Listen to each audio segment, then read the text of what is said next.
Jakarta. Hari ini kita baru saja mendengar Presiden dan para stafnya, Bapak BNPB, mendiskusikan berapa harga sumur bor 1 titik 150 juta. Wow. Pengabdian apa yang Bapak lakukan kalau dengan 150 juta? Mohon rinciannya, Pak. Alhamdulillah kami sudah menyelesaikan pembuatan sumur bor hanya dengan 15 juta, Pak.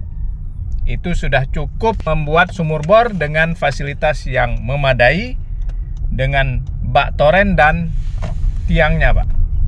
Jadi dengan budget 150 juta, tolong Bapak pikirkan kembali, ditinjau kembali apakah itu pantas ataukah itu memang ada fasilitas dapat satu rumah dengan satu sumur bor. Mungkin ya. Jadi mohon dievaluasi dan dirincikan kembali kira-kira sumur bor gitu, Pak. Ini di sekitar kami di Aceh sendiri, Pak. Jadi tolong bantuan, tapi kita tidak niat untuk melakukan korupsi. Kasihan, Pak, bapak-bapak, ibu-ibu semua, warga-warga korban bencana ini membutuhkan bantuan ya.